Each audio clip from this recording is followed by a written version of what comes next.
Karnataka high court نے registered غیر امدادی پرائیویٹ اسکولز مینجمنٹ ایسوسی ایشن یعنی روپسا کی درخواست پر عمل کرتے ہوئے دسمبر 2023 میں جاری کردہ ریاستی حکومت کے سرکولر کو منسوخ کرنے کا حکم دیا ہے۔ سرکولر نے 5ویں، 8ویں، 9ویں اور 11ویں کلاس کے بورڈ امتحانات کو لازمی قرار دیا تھا۔ میڈیا رپورٹ کے مطابق ہائی کورٹ کے جسٹس روی ہوسمنچا نے سنگل رکنی بینچ کی صدارت کرتے ہوئے مقررہ امتحانات کو مؤثر طریقے سے روکنے کا حکم جاری کیا ہے۔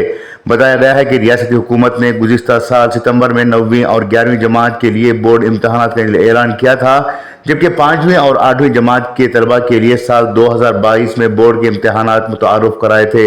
حکومت کی طرف سے جاری کردہ سرکولر پر روپسا سمیت مختلف حلقوں کی طرف سے شدید مخالفت کی گئی تھی۔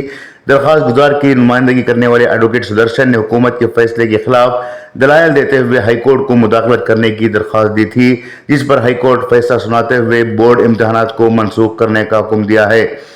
اس حکم کے تحت 8ویں، 5ویں اور 9ویں اور 11ویں کلاس کے بورڈ امتحانات کو منسوخ کر دیا گیا ہے۔ بیورو رپورٹ، انقلاب نیوز، بنگلورو۔